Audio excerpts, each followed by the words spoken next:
Oh, hello. You found Waypoints? Or the Waypoint... this is so weird. I'm fucking... Yeah. Take two. No. Well, now I'm self-conscious. You're all here looking Okay, at well, me. I'll look this way. Okay, yeah. Well, I'll look away. Look out the window we used to have. Look out the window. First. All right, well... Go ahead, Rob. Thank you, Patrick. Oh, hello. You found Waypoints, where the Waypoint staff and friends take a break to nerd out and deep dive on the culture, art, and entertainment that's been inspiring and provoking us lately. Gathered on the table this week, we've got Ricardo Contreras, Yo. Gita Jackson, Hi. Patrick Klepek, He put his hand up. He was like, no, stop, don't look at me. Austin Walker. There's a table. We're literally around a table. Yeah. We're not. These are friends at the where's table. that Welcome table to at? Friends at the Table, an actual play podcast. It's a critical world, really short Shit. characterization. Patreon.com. I didn't prepare anything. You know, one time I do want to actually get the Forces in Destiny. Let's just do an episode where we roll characters. Listen, We don't have Yeah. to play. Let's just roll characters. Sure. this is weird. We're in. This is Lobby 1. This is Lobby 1, which you may recall is our old space. Our streaming It studio. has now become a podcast studio with an attached podcast engineering space. Shout outs to Steve, who is in there. Steve, what's your last? Do you want Steve me might to be credit busy. your last name? They're not listening to this. Oh, okay. They're running they're recording this. They're recording this. Yes. Steve. Okay. Well, shout outs to Steve. Yeah. For recording this. But it's weird. We're in here. Yeah. There's no couch. There's no plants. There's no. We have a like- lot of space. Yeah, we could all stand up. When you take out everything in the room, It's there's not. space. It's not too warm. we could all it's not lay too down cold. on the floor Uh-huh. and not touch each Do you other. think this mic? How far would this mic? How? I think we could record from the floor. Patrick, yeah, just He's testing the he's limits testing of it. his He's new sitting studio. down. Yep, that's about. Yeah, there we go. Patrick Yeah. is I sitting feel on like I the just floor. I need to handed take a Patrick picture a of this for Smirnoff Ice later. or something. Yeah, you've iced him. This is just the same picture from that bar in Yeah. Boston. Uh-huh. Slumped against the wall.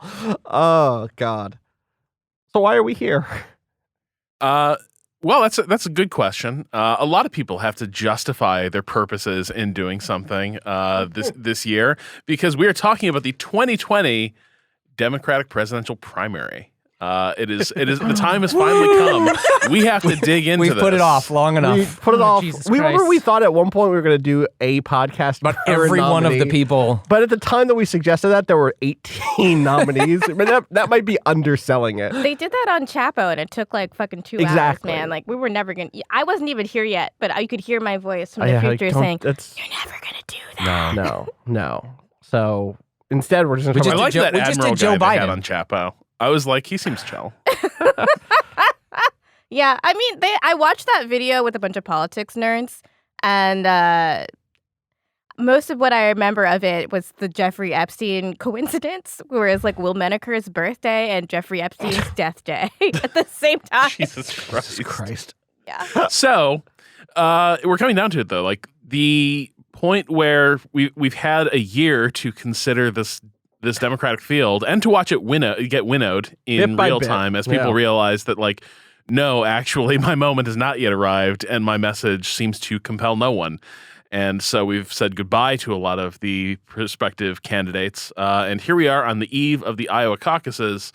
And it probably is time to dig into the people left standing and what our feelings are heading into this primary season, who we're probably voting for. Yeah. I'm sure it's a big surprise. I'm sure there's a lot of suspense around like I'm curious Yang what gang. people think. Oh my, shut the fuck up, Patrick. I'll jump over this table. the Patrick is Legion of fired. Builders and Destroyers. Unbelievable. Oh, that's right. I forgot. They're like just The read that. Legion. They're called the Legion. Yeah, Yeah. that's- Well, like so many things with Andrew Yang, there's a quick and dirty version of it that you could pitch someone in an elevator that makes a lot of sense. Where you're Sure. like, you know what? Yeah, the American infrastructure There's is a lot bad. of buildings that are abandoned. Like, what are we doing with What those? are we doing? Hey, there's some bridges that need to get built in this fucking. You got country. potholes in your town? Yeah, I got potholes in my town. I'm in They a fill town. them? No, they don't fill them. Fuck. They're like, wow, totally. What if we had a legion of builders? Just imagine a legion And destroyers. just stepping Yeah, in but then you lockstep. ask him, like, okay, infrastructurally, how does that work? And he's like, oh, I'll just ignore all local ordinances and laws and regulations. It's Well, but fine he's now." a stunt. those do he's a suck. It's the same He's a thing stunt as like candidate, his right? UBI thing. It's well, right, like, exactly that. Right? UBI on paper, I mean, honestly, I'm glad that he brought it into the national We should conversation. have a conversation We should about have UBI. That money should not come from social services. It should not, which is what happens when it gets tested This happened in Ontario, in a region of Ontario. A conservative politician put forward UBI, and the entire plan there is, I'm going to give people $1,000 a month, and what I'm going to do is cut $2,000 of social services, and that way, yeah, exactly. Well, it's like he's basically saying, I'm going to give you $1,000 a month to shut the fuck up about class struggle. That's what it is. Like right. Well, because it's still rooted in the same idea of the freedom of choice, the freedom of the consumer in the marketplace. You know where to spend that $1,000. That's more important than This is literally the Chappelle line from yesterday, which fuck off, Dave Chappelle. I'm sick of your now transphobic turn. Your decision to make that the cornerstone of your Dave Chappelle supporting gang. That's what I'm saying. Yes, exactly. Chappelle was out there saying, people, you know what's important besides healthcare? Groceries. And I do think having money for groceries is important, but I think that maybe Dave Chappelle isn't the person who understands what the costs of these things are and the ways in which I've been the person who has eaten shitty food all year because I have not had good income. That version of me would have been destroyed by a serious medical bill. You know what I mean? There are differences in what those two demands are financially. And anyway, who are we? Not Andrew Yang. It can cost over $30,000 to fucking have a baby. $12,000 isn't gonna do shit. No, no. I often do think about if I had the ability to be on food stamps and have $1,000 a month, that I would know would be guaranteed rent money for me. Basically, my rent is and also if there are $1,000. protections in place that prevented your landlord from just immediately jacking up your rent, to $1,000 to take that money from you. If we had a national rent control program. But see, this is we need other social services. This is why there's a conversation in order to make that UBI go anywhere. Because if we have a national rent control, and I had food stamps, and I also had a UBI, then I would be able to spend a lot more time. I would be able to make the freelance life work. Totally. I would be able to spend a lot more time making art and doing passion projects and, investing in my community directly instead of abstractly after I sort of gain capital. But if you take away those other social programs, it's just not going to fucking work. You're just going to have another way that people get trapped in the cycle of poverty.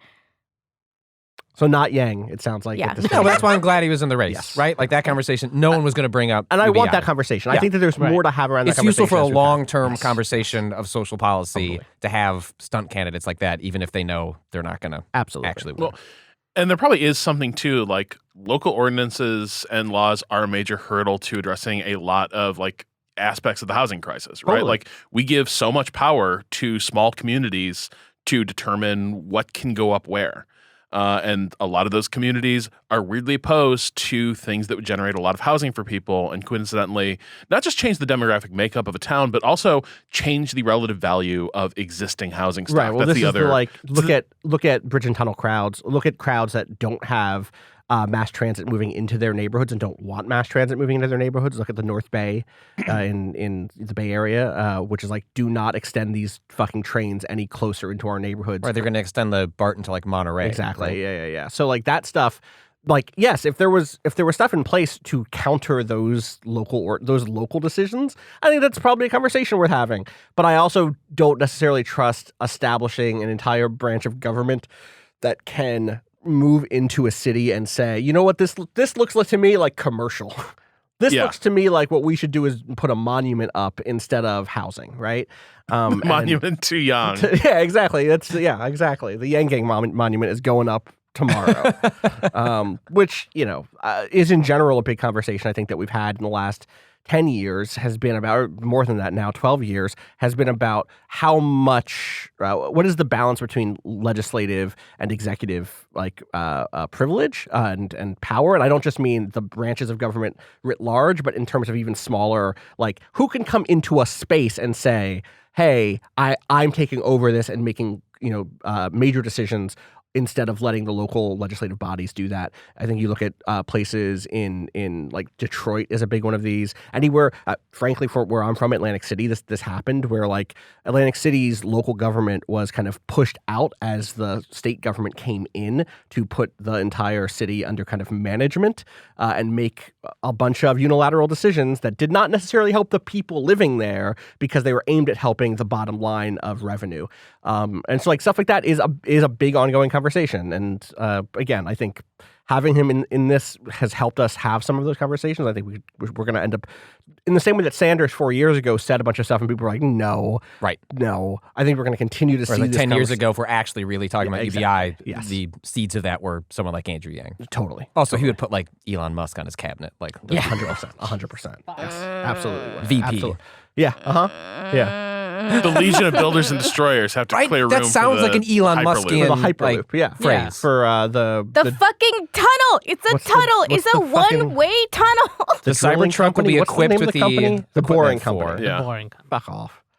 Get fucked, Elon Musk. I really hate him. So Can who's I left? can I make? Do you want to talk about the other ones, or can I talk about like the general theory that I think falls for a lot of the table? Yeah, let's yeah, sure. Okay. The Set general table. theory for a lot of the table is not exclusive, and I'm generalizing, but Yeah.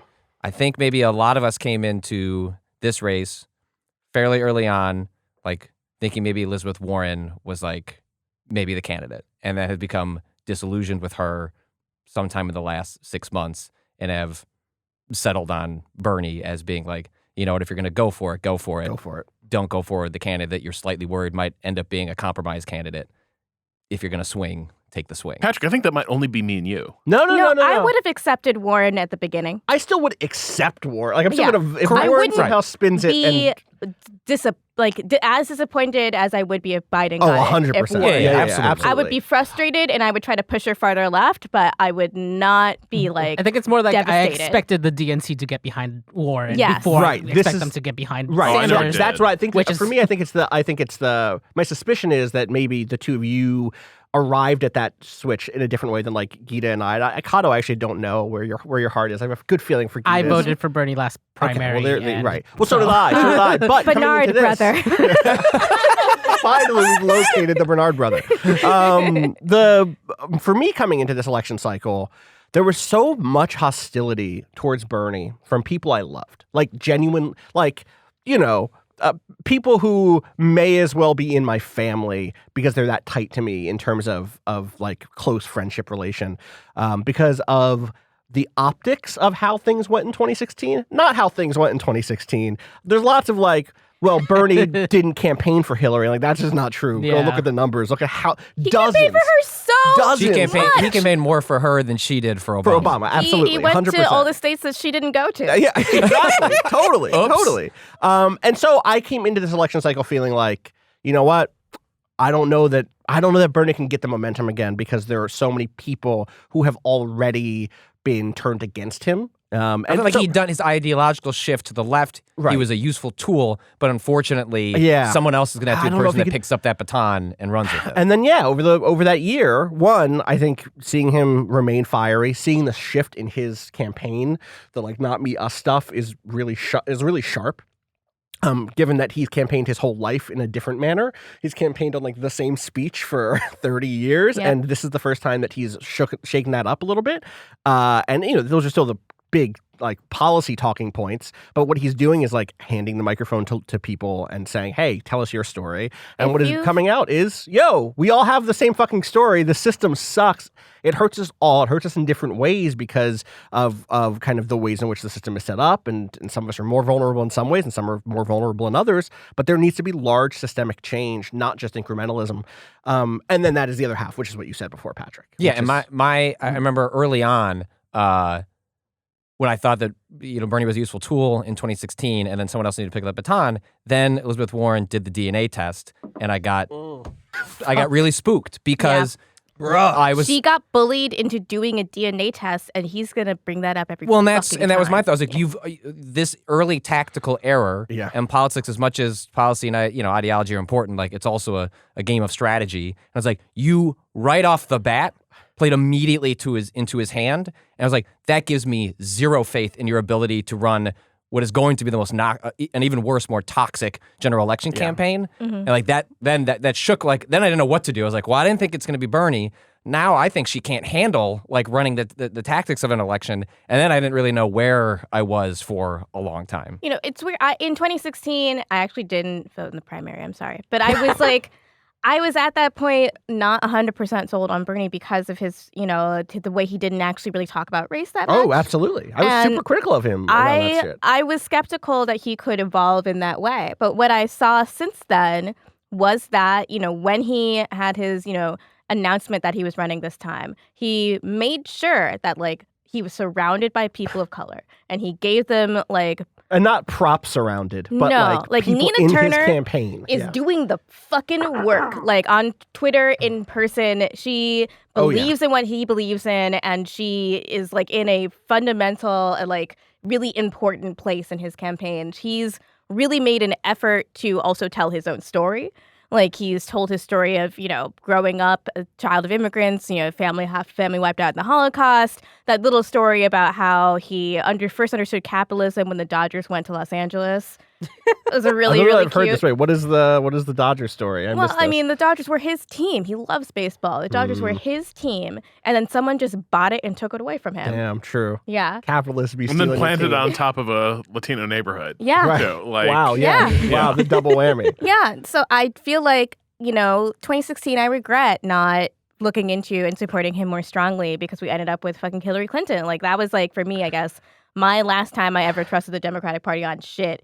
And this time it's just like, I would have accepted Warren, but right now the momentum is there, and I'm like, go big or go home. Like, I still will vote. I will hold my nose and vote for anybody, but I think that the moderates should have to do that for once. For once.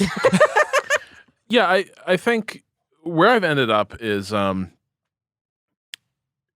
like, Biden is so bad that I'm just genuinely not sure, like, voting for him on some level says that's acceptable. And I'm like, no, this party should actually crumble and, like, blow away into dust and build something new on it. Because I think the thing I live in dread of is the restoration of complacency that defined Obama-era politics of, like, see, our theory works. We just, if we just come to people with a moderate, sensible message, we work. We win elections. And it's like, no, that's never worked except in the wake of basically disaster. Right. Like, the only time the centrist theory of change has ever had some sort of electoral success is when the results of the last election you bungled have been so catastrophically bad that the GOP has been fully discredited and they get voted out in a wave election. And then running moderates means you squander that moment yet again. Yeah. You squander the opportunity. And I think that is the cycle we've seen in politics. And that's why Biden scares me. He is a perpetuation of that cycle. And that cycle doesn't ever make anything better. It doesn't force the fundamental, like, structural changes in American politics that I think we need to see. And that's what started to bring me around on Bernie. I liked Warren a lot, in part because before Warren has a plan for that became kind of a tiresome buzzword. She is clearly pretty brilliant from the standpoint of policy design. She's like a wonk in the most, like, generous and, like, complimentary What that's way. supposed to mean when we're not talking about, like, Paul Ryan, where it's a charlatan who's, like, putting up numbers that are just about to hurt people. Right. She's like a clear academic background where she's done a lot of real work, studying these phenomena, understanding their contexts. She's a smart person. So I think, like, wonk, I've come to hate that term because, like, it's become this political aesthetic. Yeah. But it's divorced from any kind of substance. What I like about Warren is that the right people were terrified of her candidacy, right? Like, she was approaching this with the, like, with the standpoint of almost a prosecutor going after banks, right? Like, and that knew where the CNBC money was clip, being, right? Was one of the most exciting things in the world at the time, because it was like the clip in question was Kramer basically being like, "Listen, man, I've talked to not Kramer from Seinfeld, Jim Kramer, who's Mad Money. Jim Kramer, kind of an analyst and advice giver around the stock market. Bear Stearns is fine. Buy the bear." Well, one of the few good things Jon Stewart, like, genuinely did was that take. Go look up, if you've never seen the Takedown interview, where basically Jon Stewart walks through, I'm just going to show you a bunch of clips of you being wrong, and then let's just sit with this. It's not even just, there was no punchline. It was just, you fucked a lot of people with that, didn't you? It's one of the most uncomfortable 30 minutes. Yeah. But yeah, like that clip, people were running scared. There felt like there was energy around that for sure. And so I think what appealed to me about Warren is that I think she actually has a very good idea for, if you held on to the levers of power the Democratic president would likely have access to via executive order, via regulatory appointments, I think she would make a lot of immediate material impact on a lot of bad situations. The thing that worried me was the lack of a theory of change. Yeah, that Warren represents a a much farther left political position than we generally see from the Democratic Party, but still pretty traditional liberal electoralism in terms of how we bring about that change. Whereas Bernie is the head of a movement that is basically arguing that we have a pretty disenfranchised mass of people who are either just so alienated from the political process that they don't take part, or they're being kept out of the political process by a lot of structural factors. We need mass mobilization, mass movement, and keeping that in the field. Not doing what Obama did in 08, which was, hey, thanks for winning me that election, OFA. Let's shut that down and fuck Acorn too while we're at it. But like, keep those people in the field, keep that movement alive and healthy and fed and ready for the next electoral cycle. Exactly. Because That that's how seems to be the difference. You can use them at that point to pressure and win the elections that end up really mattering for legislative change, right? Well, and I think the other reason there's this pressure to demobilize movements like that is traditional Democratic politics don't want folks like that sticking around. Right. Like, hey, we won the election. Don't worry too much about what we're about to do next. Don't look, I'm just going to point some people to the Treasury Department, and we're going to sort out this whole complicated economy thing. My buddy Tim and I and Larry, we are just going to – we got your best interests at heart, but don't pay too much attention. Don't write go letters. about your business. Yeah, go home. Right. You don't need to be invested in this. You don't need to be thinking about what decisions we're making. We got it. Yeah, exactly. You'll Joe Biden, we got this. You'll hear from Citibank in a few months about your mortgage, and then you'll know how things are going. Fuck, dude. Totally. Well, I think you identify something here too, which is there were a number of steps along the way that were like, you know what? Like, I need to reevaluate whether or not I want to double down or if I want to stay on this thing of like, Liz seems like she's someone, Warren seems like someone who could win this election because she's a uniter and blah, blah, blah. And a big thing for me was the Medicare for All walk back, which immediately was followed by a bunch of editorials from people like Jim Cramer who were like, you know what? Maybe Liz Warren ain't so bad. Maybe we don't have to be so scared of her. You know, what I'm hearing now is people aren't so scared of her because it's clear she's willing to work with us. And I'm like, the primaries haven't even started yet, and you're at compromise time. You're already at the point at which you're trying to meet people halfway. That's what I became scared of, was that I remember Rob and I had a conversation about this when we were both kind of going through a similar thinking transition was, look, I'm deeply cynical about Bernie's ability to actually enact a lot of the big things he wants to do, but I trust him better on the compromise that he makes along the way. Right. And the part of his theory is, don't make that compromise now. You make it when you're at the fucking table, when you're actually trying to enact that change. And what happens so often with the Democratic Party, and what Elizabeth Warren to some degree seems to represent over the course of the primary, is like, let's cede that ground now. Like, we're ceding that in the transition to the general election Just as an gonna lose electability even thing. more, though. And that's my worry, is that, well, look, if you're going to lose, go down fucking fighting for what you believe in. Don't go down compromising and then also lose, which is what happened with Clinton. And so with Bernie, it's like, look, I don't know how it's all going to play out, but I better trust him to be in the dark room where they make the compromise, and him to be fighting for the values that I find important. So when he comes out and says, look, this is what we can actually do. Look. I trust better the deal he goes in to make. Is basically, I feel like he's going to be, whatever he comes back with, I trust more on the deal he comes with. So. I have a boyfriend group, Orthodox Jewish. I have a good Bernie Sanders. Anyway, I just know, like, based on his track record, he is just not going to sell out the working class. And for a lot of Democrats, and for what we've seen Elizabeth Warren, those are the first people on the chopping block. Like, it's and so that frustrating. is really frustrating and disappointing. I think I don't come from a working class family. I come from a deeply middle class family. My parents grew up poor, so I have some understanding of like money anxiety because I watch it. Like, my dad still washes and saves plastic utensils you get from takeout. We don't need that shit. They are remodeling their kitchen right now. They don't need to do that, but he still that does trauma it. runs deep. It's impossible to get rid of it. You cannot get rid of it. I promise you cannot. It's wild. See, God. I don't know. I guess I am less skeptical of Warren in that sense. Like, I don't think it would necessarily they'd be the first people on the chopping block.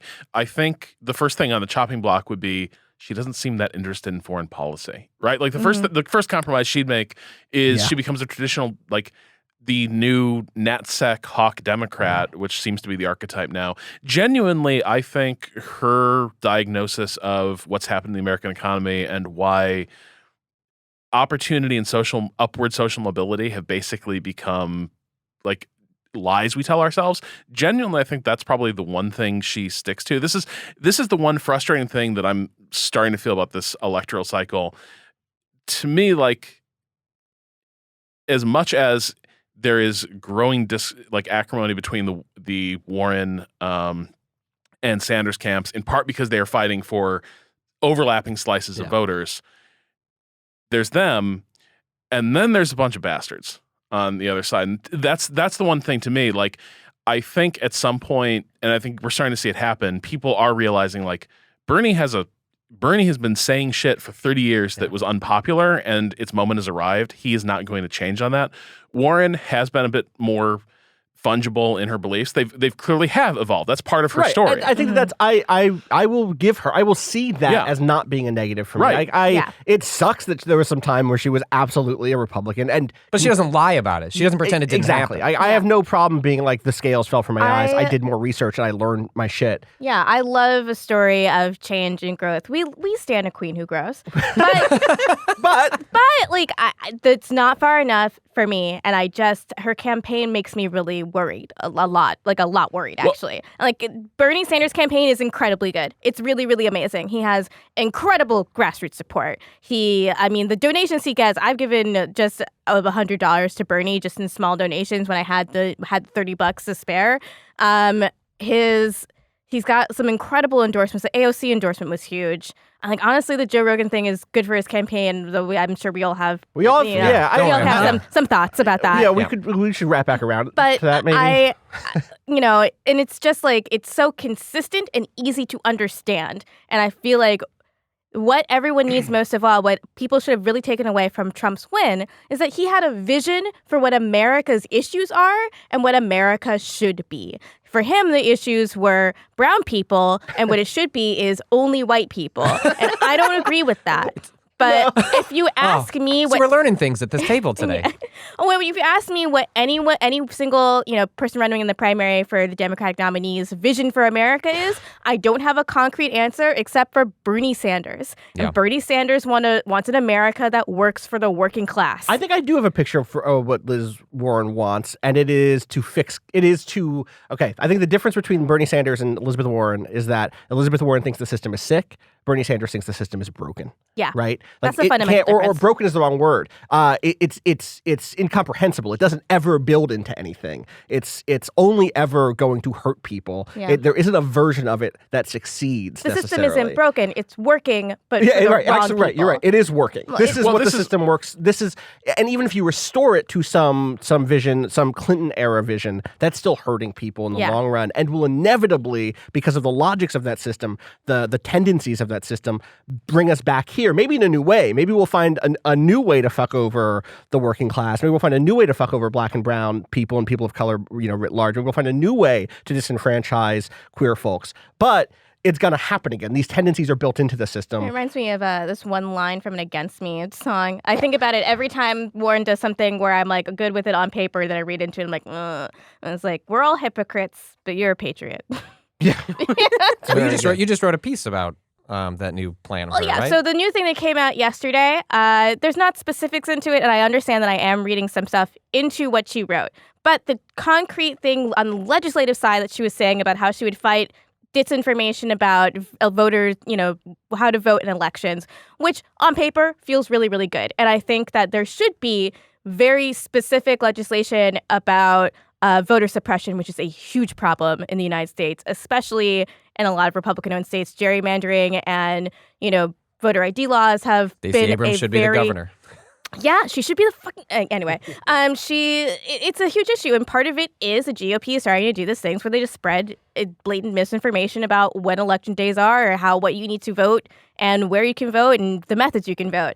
And, there should be something about, to combat that on the internet. But what she suggests is creating civil and criminal penalties for users that willingly disseminate that information and for the platforms. So the first one obviously is going to run into First Amendment stuff, and it's going to have to be worded in a very specific way, and it'll probably take a long time.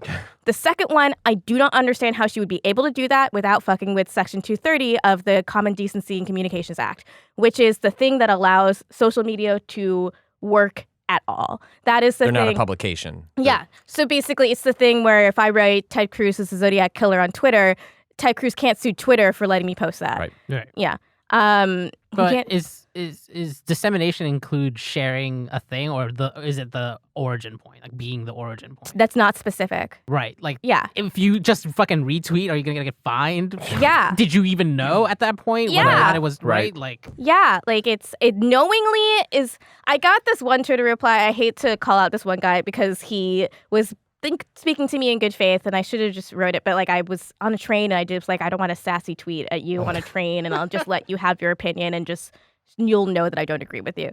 But he said something that was like, so Section 230 only applies to federal, state. He was making an argument that basically was like, it just reminded me so much of the thing where Obama started using executive orders in order to get legislation passed and turned into law that was not passed through Congress or didn't get the votes they needed. And the first time you're like, oh, I didn't know you could do that. And then the second time you're like, well, I mean, I guess it's good if he's doing it. Right. And the third time you're like, oh, this sets a fucking terrifying precedent. And like the thing that set the precedent for creating exceptions in Section 230, which is worded into such a way where you could sort of argue what speech it protects, for sure. And like there's definitely times I think that we need to, with ways in which we need to revisit that. Like for a long time, Hunter Moore of Is Anyone Up used Section 230 as a way to protect him from the law, from people asking him to take down their nude photos of themselves and stuff like that, because they were supposedly user submitted. So it's clearly a law as it stands that is too broad in its protections, but there has to be something. The first time they created an exception to 230 was Sesta Fossa. Right. And we know how that actually played out. It was overly broad and didn't solve the problem and penalized people rather than the people doing the bad things. Right. And I don't know, like if we're going to rewrite Section 230, we should rewrite that. And if we're going to combat voter suppression, we should combat voter suppression. Right. But I don't see how creating, cementing this method of getting around Section 230 for legislators just makes me feel like they will continue to do it until it's so porous that it doesn't mean anything anymore. And then the internet is just fundamentally changed.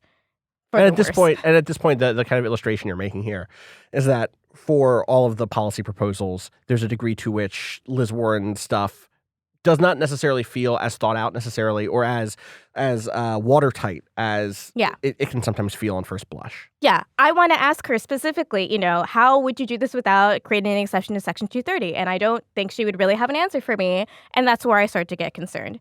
Because lawmakers that are already in Congress, in the Senate, want to create more exceptions to 230. I mean, during the Senate hearing on social media with Jack Dorsey a senator from West Virginia said that he'd like to see a Sesta Fossa for drug trafficking, specifically for the opioid trade, and they look at Sesta Fossa as a success story. Right. Of course. Well, I think some way. Go ahead, Rob. Yeah, Rob. We should just take a quick break. We should take a quick break. And come back with the second half of the show. Engage in commerce. Consume.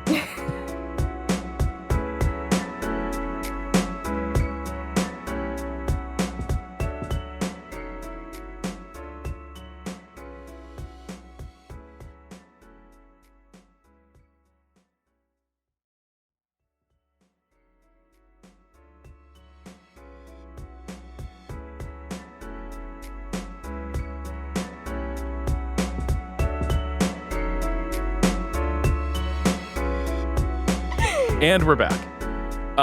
One thing I wanted to talk about was the Bernie campaign being so good this time around, Warren's not being as good. And I think one thing that has been clarifying over the arc of this primary season is that what's actually helped Bernie is that the Democratic Party and its usual cadre of consultants and organizations have hated Bernie so comprehensively that they won't work with him and he won't work with them. Right. Like he has pulled people generally from outside the mainstream of Democratic campaign operation, whereas Warren, There was that Hillary quote in that everyone hates him. Yeah. Like, Yeah. yeah. Everyone who? Which everyone? Oh, really well, got to she know. was talking about Capitol No, Hill. I know. Yeah. I know. I'm I want to know saying. something amazing though that has worked. My roommate is also from Indiana, and her parents are like very conservative Catholics.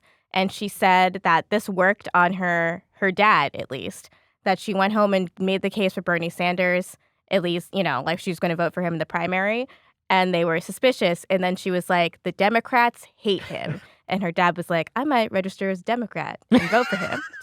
yeah, but I think it this is to the point whereas Warren, I think, pulled from some of like the more left-leaning liberal wing. Right. She staffed a lot of her campaign with people with experience in that world who have good reputations. But here is the thing. A lot of those folks have been no good in a fight their Right. entire lives. Like the Rahm Emanuel idea of toughness, which I think is what the liberal idea of like a fucking legislative bruiser became. He was only a bruiser to people who had no choice but to stay in that coalition with him, right? Like he was only a badass if you were a leftist, right? Like he lived for taking the hammer to leftists and their priorities. And he made that very clear with his mayoral record in Chicago too. But like in general, that's the only fight like the liberal Democratic Party has ever really picked. The rest of the time, they are terrified of saying or doing the wrong thing that will somehow alienate hypothetical Republican moderates. Like they live for this idea that, well, we have to measure our words very carefully because we don't want to offend this pool of voters who secretly we desperately crave far more than And anyone that's if else. you give them credit, because they also might be deathly afraid of ruining their relationships with big business, straight up, Yeah. right? Like actually, The military-industrial complex is deeply important to the Democratic Party. right? Like exactly. We to some And the degree, Christian-industrial it's like complex, like they are who they say they are, right? Like I think that you're right that a lot of folks, a lot of well-intentioned center left Dems do imagine the sort of like conscientious Republican, the Republican of conscience and who like couldn't meet us halfway. But I actually think the majority of the center of the Democratic Party just truly believes in for-profit prisons. Just Yep. really does believe, like, you know what? the war economy. It works. Yeah. You know what I mean? Well, And it's also just like, it's so disappointing to understand on a fundamental level that the Democratic Party would rather court the hypothetical Republican moderate than the actual, literal, definitely extant working class that desperately needs the kinds of policies that the Democratic Party historically has wanted to bring into about. Like, fucking, like, free childcare would do amazingly for people that have to work in warehouses, Right. Like, universal and health weirdly care. would probably also still incredible. work for the hypothetical Republican moderate who has kids. And, it's weird that they don't make that leap, right?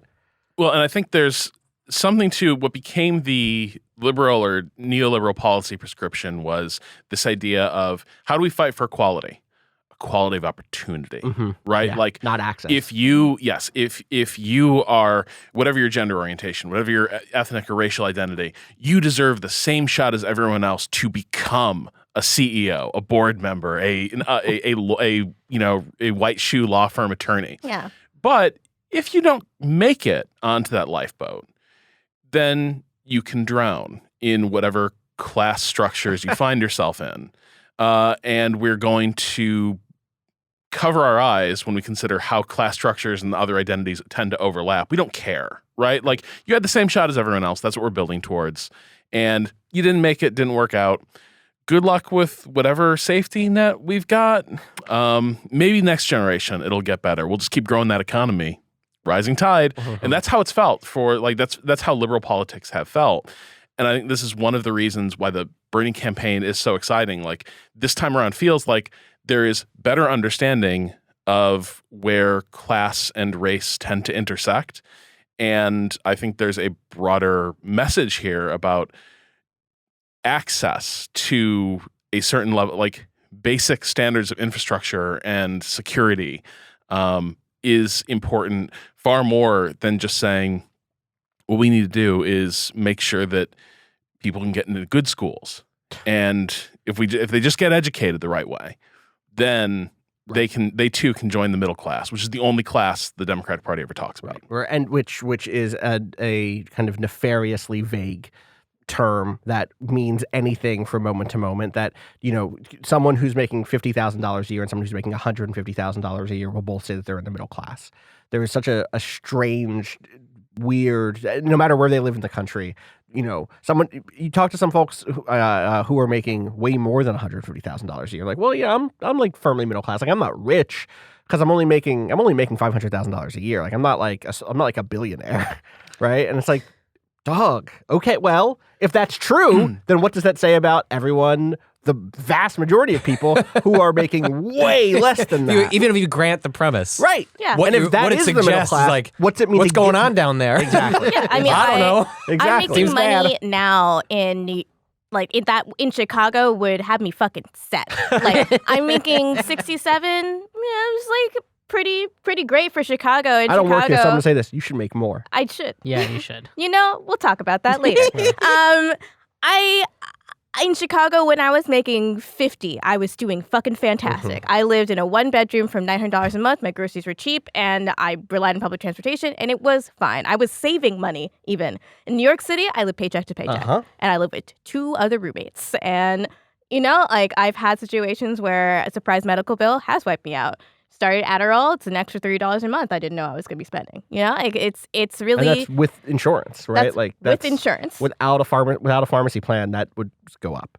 It would. I have been in situations where when I started Wellbutrin, my mom had to pay for it out of pocket because I didn't have health insurance, and she was furious because it was like $150 for 1 month's supply of Adderall, and I was really happy I got a full-time job. I mean, when I got my job at Kotaku, I was pretty much really desperate. It was sort of like that the deeply middle class moment of, oh no, I'll have to move in with my parents. Like not the sort of like, well, my life is like fucking over if this doesn't work for me. But it was just sort of like, I think that's where my like sort of leftist brain switched on.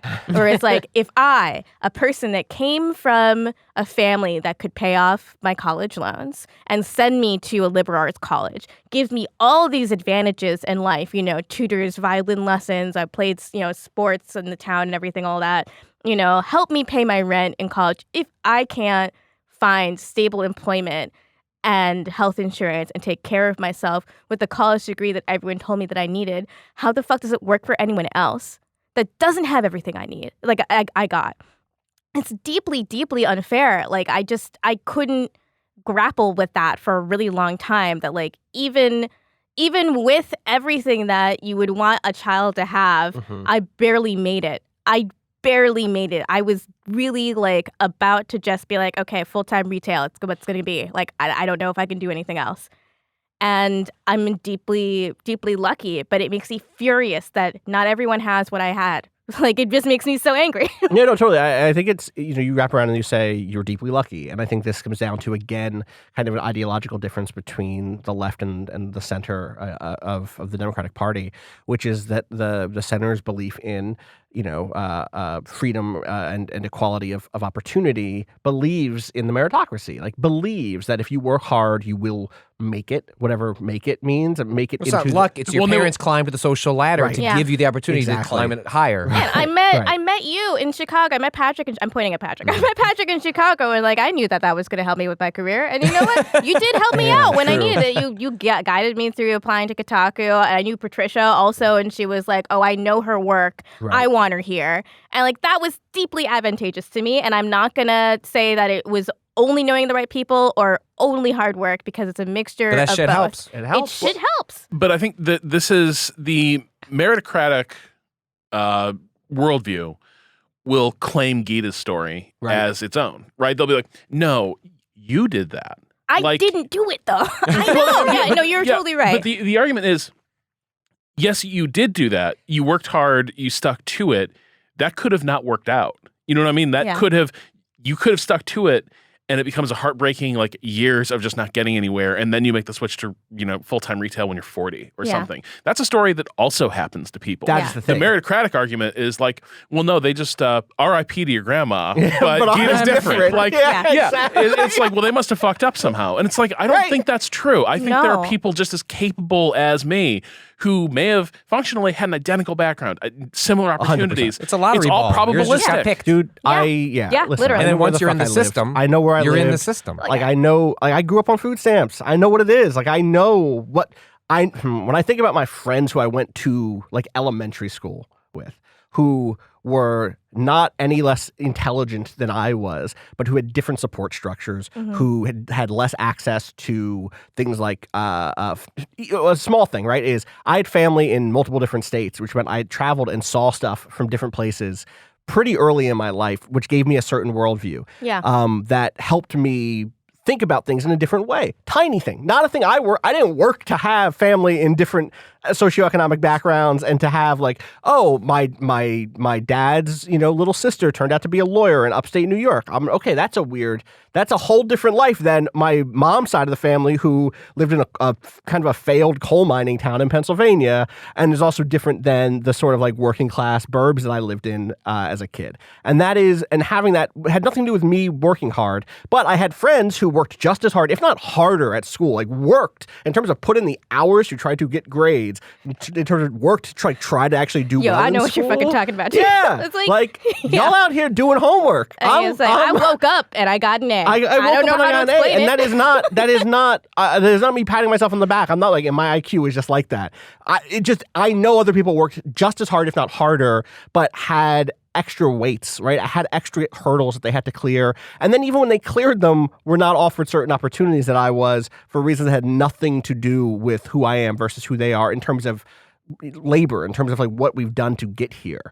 And that is deeply frustrating. And to me, I have to confront that in my politics. I can't pretend that that's not the case, Yeah. or worse, accept that there are only a certain number of slots for what we claim as success, right? What we Yeah. claim as not only success but safety, security, like living a good life. Like we have to decouple those two things. Like you shouldn't have to be a superstar in whatever your field is in order to feel slightly stable in this country, in order to feel like you'll be able to sustain yourself through a medical emergency, in order to feel like you've had a fulfilling life. Right. Yeah.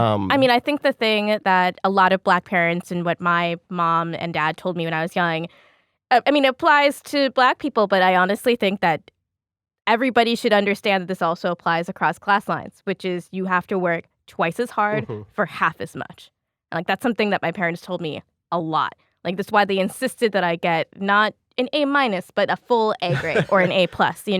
They insisted that I have extracurriculars because they experienced this and it was true for them. My dad's entirely self-taught in like IT stuff. Like, it's fucking incredible how much he knows and how much he can do. That's just Did he get that drone? He did not get the Excuse drone. me? Sadly, no. Dad did not get the drone. What drone?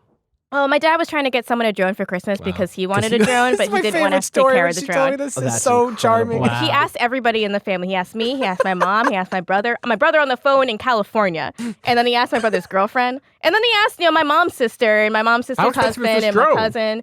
He wanted just to get an $80 drone, but he wanted to himself an take $80? pictures of I stuff. see. But he didn't want to have to take care of it or find a place for it. I He see. wanted someone else to have it so he could I play see. with it. So he could fuck around with Wow. it. Yeah, exactly. That's amazing. Yeah. Access, not opportunity. Yeah. Bring drones, a collectively owned drone It's a for the collectively owned people. drone. When I wrote about that at Kotaku, I got emails from people that were like, "Yo, your dad can give me a drone." And I was like, "Nigga, I do not know you." Like, that was not an offer. He can get me a You've seen drone. Drone Collective Live. Drone Collective Live is unlike anything else. I love Oh my their music. god. To the point. Oh, sorry. Go for it. I was just gonna say, like, the ultimate lie of the meritocracy is that even once somebody's made it, Oh yeah. capitalism really fucks with the stability of companies. My mom worked at Motorola in the height of like when beepers were a fucking thing, right?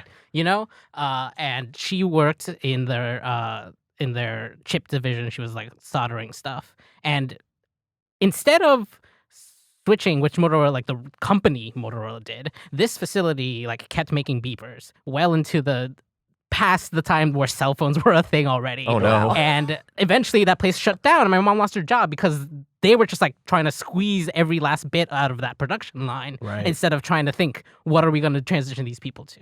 Right? So like, even though she had stability, the fact that fucking, they're just worried about making the most profits is going to always put someone under the fucking boot, you know? Like, they're just Yeah. like, we don't care, you're expendable. I mean, look at academia, right? When my mom got into academia, you know, I was thinking about this too when you were talking about how the ability to travel just showed you different ways of life and culture. You know, I grew up on a college campus, so I saw Edward Said speak before he died. Right. Yeah. When Stephen Jay Gould came to the campus where my mom worked and where I grew up, but we saw him speak before he died. You know, like that kind of shit.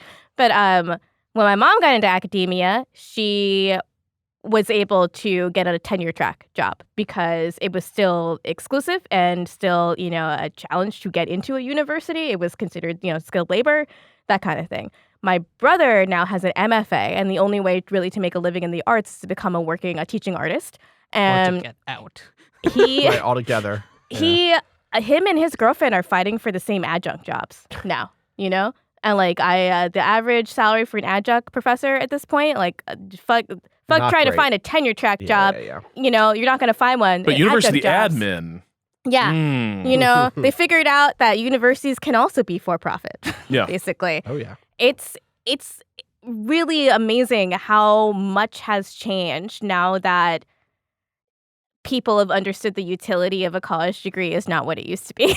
Well, but I think so. To where you began that point with like being part of a successful company, being someone contributing to the success of that company, doesn't necessarily make you significantly less vulnerable to the vicissitudes of fortune in a capitalist economy. And I think one of the things that drives this idea of people, like so many people think they're middle class, who on the high income end, it's because they know they're not rich. They don't feel rich. They're like, and they're right. Because they know that if their high paying jobs went away, their lifestyle could not be afforded for more than a couple months tops before like you begin cutting deep. And that is, you're comfortable, but you are still precarious. And you can go sliding down the class ladder real fast with every month you don't find a job of similar, compensation to replace that lost job, right? Yeah. Like, I'm in a good place right now. Sometimes I think, man, what if Vice just did a round of layoffs and I got hit? Totally. Yeah. I would be in deep shit. Not immediately, but in a period of weeks, probably I would need to be thinking about like, okay, what can I maintain? What do I have to give up? And when all of Deadspin was laid off, or all of Deadspin quit in solidarity with Barry, after Barry was laid off by Jim Spanfeller, I had this moment where I was a union rep. So I was deeply concerned for people like Michael Fahey, who's paralyzed from the waist down. And, what would happen to him if something similar to Despot happened to Kotaku. But I had this moment quite violently where I just realized if Steven gets laid off for a bullshit reason, I absolutely wouldn't feel able or safe to work at this company, and I would leave. But then that would just mean at the end of the month, I would have to move back to my parents' house. Yeah. And that's it. That would be it. I had a little writing career and now it's done. And now I work in retail again. And I think this notion of people know they're middle class, but like really you're just a different version of working class in terms of what your risks are, right? Like the day-to-day reality might look different, but to a degree, like there was sort of this movement to divorce people's identity from being working class. That became a polite euphemism for poor. That wasn't true, but I think when U.S. industry was booming, right, when a lot of like where my family sort of put down roots, working class wasn't a badge of shame. It was just a reality, right? You did shift work at the mill or the factory. That working class sort of defined the structures and realities of your life and your community. A lot of people began to get away from that and begin having a higher standard of living. And this notion was, well, you're middle class. You made it. You're one of the good people now. Mm-hmm. Yeah. And that still doesn't mean you're rich. And I think like middle class in the past meant pretty safe and secure in, in a sort of modest provision for you and your family, right? But you weren't in imminent risk of losing it all from a layoff or a job transition. Now there's this weird thing where like middle class becomes an aesthetic, like everything else. It has no real economic reality or substance to it. It's just this thing that people identify as because working class or poor is something you don't want to be because that implies a value judgment on you. Mm-hmm. But you're not rich because you don't know what rich is. You don't know what it looks like, but you know it ain't you. Yeah. And I think one of the things that sort of the socialist movement that Bernie's sort of spearheading right now is it's starting to recognize that reality of like there's a lot of people in the same boat or similar boat who maybe haven't realized it until now, who maybe haven't realized that like you can have a good job and a good standard of living and you are still terrified every night. You still feel that like panic clawing at you. Yeah. And over time, like that sort of fear can turn to a deep sort of anger, right? Like, why do I have so much? And yet I am terrified all the time of like, how can I go away? What's it going to be? Mm-hmm. And I think this is one of the weird things sort of at work in politics right now, which is we've got these class categories, middle class, working class. They become kind of useless. Yeah. There's only two classes of people that really matter at this point. There's workers and bosses. Yeah. Yeah. And, if you are someone who works for someone else, if you have someone else setting your hours and telling you what to do, you're a worker. And if you are the person that has people working for you and telling them what to do, like at the top of the food chain, Mm-hmm. Yeah. not a middle manager, at the top, then you're a boss. And fuck you, honestly. This was the like when Warren laid out the wealth tax, right? And she's like 2 cents on every dollar you have north of like what was it, $1 billion? It's a bill, yeah. And people are like, "There's no way that could pay for that much in this country. That's insane."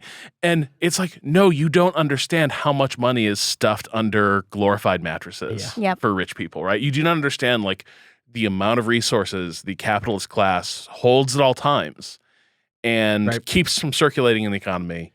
And uses to like secure their position in any sort of market shifts that happen. And which we legislatively keep like allowing them to take more and more. Tax holiday to bring your money from overseas into the U.S. Yep, as if with the belief that they will inject it into the economy, make new hires, invest in new projects, and they just don't. And then just we see them not doing it. Yeah, we have the data already. Like we can't keep giving tax breaks to the wealthy because they don't reinvest it in the economy. They do not do that. They don't want to. The only desire they have is to continue to have that money. I think a lot of this is why, to wrap back around to what Patrick brought up a little bit earlier ago, was like why the Joe Rogan stuff ended up like that audience.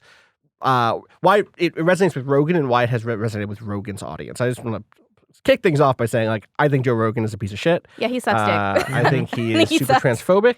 I think that he has platformed bigots and people who have like pursued hate campaigns. Like I have. Oh no, he's the epitome of. I'm just asking questions, I'm just asking man. Yeah, fuck off.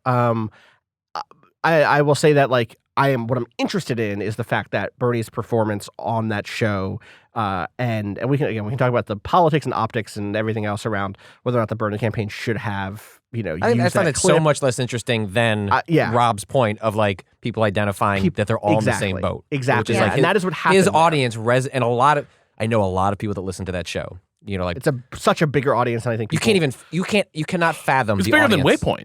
Yeah, Wow. I think someone said 200 million downloads a month. Like, yeah, Bernie Sanders couldn't possibly platform Josh Rogan because Rogan has Emmanuel wrote that piece on Motherboard that week where he's like, maybe the only argument for Bernie getting that wrong was like, why even cite it? Because Rogan reaches so many more people. I think maybe they wanted to show the Rogan voters that, we get it, we hear you. But I mean, I think it'd be be easy to like cut a really quick web ad, like highlighting trans rights in response as well. Yeah. I did notice on the day that they tweeted that out, they also had a lot of really explicit tweets about Bernie's Jewish heritage and stuff like that to make sure that if you're here, if you're part of this movement, you should actually shut the fuck up a little bit. A little bit. But the thing I keep coming back to with that whole thing specifically is like, and I think this is true for a lot of things where as we move into this period where the DNC and the establishment is like super scared of Bernie, that you see a lot of the like shots coming out against him, and there are some that are more factual than others, and most of them I feel like are serious reaches. But the ones who are like, hey, but look, actually we have this footage of him being for this crime bill in a way that he previously said he wasn't. Does that move the needle for me? Or I guess maybe another way of saying this is when I look at all of the candidates, they all have things that make me like them less. They all have things that are like, man, that's a fuck up, or oh wow, this sucks. Like, wow, I'm never going to get over Elizabeth Warren's Native American heritage claims. Like, I'm never going to not, in part of my mind, hold that against her. But then I lay all those things out, and I just things like I don't even need to do an apology or apologia for the Joe Rogan clip. I can say that's bad, and then I can say, and also that's not going to stop me. That's not enough to turn me away from supporting Bernie in this primary season. I can say that, like, okay, hey, I wish that he'd had better. I wish he'd come around on Black Lives Matter earlier. I absolutely do. I like was loud and like a vociferous critic of the way he handled Black Lives Matter in 2016. And also still voted for him because the fundamental plan is one in which that I could consider, or I could imagine it incorporating that critique into its structure, because the structure is already leaning in that direction towards actual justice. For me, it was when he let the protesters on stage. Sure. Where I was like, okay, he actually cares about this. He will listen. Even if he's just making a show of it. 16, yeah. That was like a big moment. Being a good show of it is part of it. Yeah, absolutely. Yeah. If he's willing to give the mic to people protesting him, then I get you. I respect you now. It's like, different. ironically, that became the campaign strategy. Yeah. Right? It was get other people on stage and let them tell their stories. Yeah. Was the way you criticized him in 2016. That is now the way he campaigns. If you in ever watch 2020. one of those rallies, I highly recommend it. They have them streaming live on Twitter all the time. Me and Dave, my boyfriend, watch them while we're eating breakfast sometimes when I make him breakfast when he sleeps over. And he I love David. Very cute. He's real nice. He is. I don't think he. I can vouch. Yeah, you met him. He exists. I don't think he can listen to this podcast. I don't think anyone thought he didn't exist until you said that. now Where's my boyfriend definitely exists. coming up at Canada? Excuse, I've I've got pictures of him. That Dave 3-hour is a- breakfast we had, I didn't see them go back to the same place together, so I don't actually know. I'm just going to ask a question. Is Is it it- possible that Dave is a crisis actor? Does David just look different every time you Every meet him? time. Like, Can we didn't get he- Joe? didn't Can he we have get him brown on hair Joe last time? Rogan? Yeah, can we get Dave on Joe Rogan just to confirm? Oh my God. let's He not. could never listen to this. He's a sweetie pie.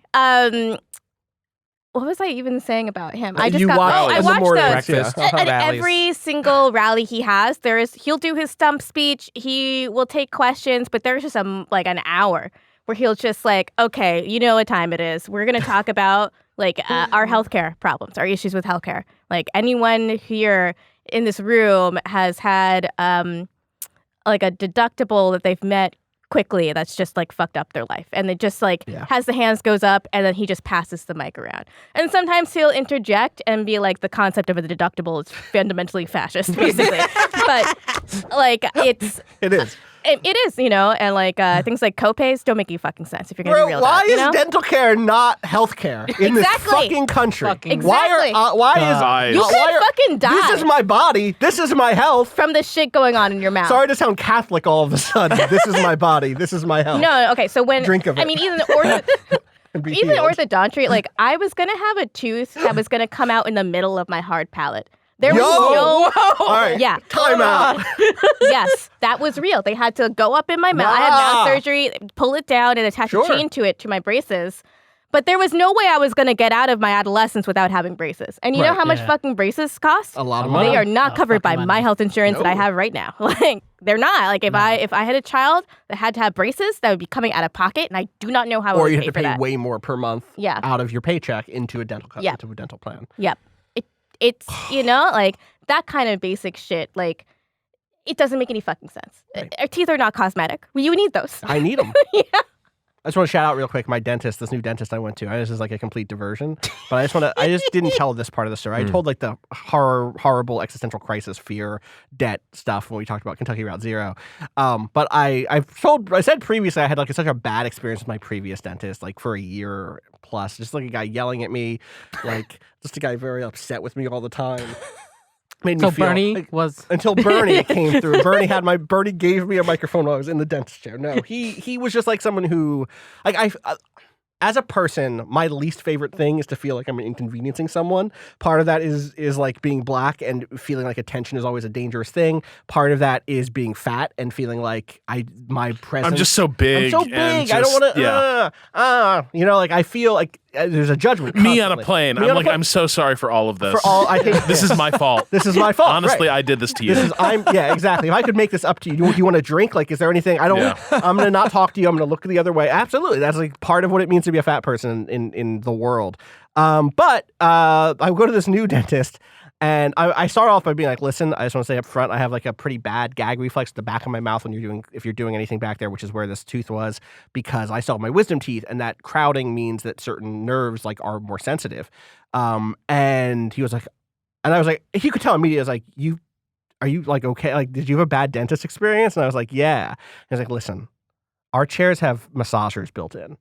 If you want, do you want to watch The Office? And I was like, "What are you talking what about?" the fuck? He's like, "We have noise canceling headphones if you want that, or we can just put it on. We have speakers. We're gonna send you home with some AirPods. No, yeah, totally. Like, it was the most like lush, calm. Do you have a crack in your phone? Where is Right, We got a guy. We got a guy. Do you need a new battery? What do you need? $25. At the end of it, he was like, I just want to let you know, like, you were a fucking champ. And I was like, thank you. It's like a therapy session of Start all. crying. I know, the whole time through, he was like, you're doing incredible. And I was like, this is nothing. Also, he was just so much better as a dentist. He was just like no pain. You're like just a cold, wet cat pulled down from a tree. It was so nice. He gave me a second like anesthesia shot. He was like, "Oh, there's 2 nerves in there. If the other dentist didn't give you the second shot, he was fucking up." And I was like, Wow.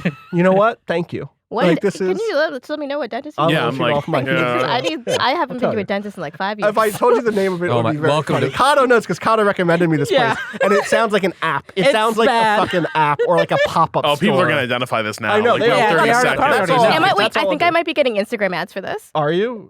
For Okay, well- like an app pop-up store dentistry place. That's yeah. Yeah, It was good. yeah. Wait, I don't want my dentist to be working out of a pop-up, though. It isn't actually a like pop-up, but it 2 has days that ago, vibe. this was like a gallery. It and, like, 100% has that vibe in there. Well, maybe they're serving tacos. Wait, why are and there get those pancake accurate abs? dentistry. So Like, good. hey, your teeth look great. Go get some carnitas. Yeah, exactly. Oh. We've got We nitrogen already ice cream in cleaned the them, back. it's fine, yeah. All right. Anyway, thank you for letting me drop So, my. but I am But curious. everyone in this country should have access to good dental care. True. But I do think, but Everyone in Everyone, this country should have access to good dental care. good dental care. Good. Good is harder for me. Everyone, that kind of stuff is really- Everyone? when you Yeah. can just say it by like flapping your lips. Kind of. Everyone. But yeah. good is harder, much harder. Yeah. But I think going back to the Rogan thing for a second, though, Yes. it did sort of highlight something that I'm not sure how it plays out. Like, if the theory of change is there's a lot of disenfranchised people who have been divorced from the political process in a lot of ways in all these political discussions. Getting the Rogan endorsement to a degree is a first step in like, this is kind of what it looks like to some extent, right? Finding To find someone new with a electorate. megaphone to Right. those audiences and starting to bring them in.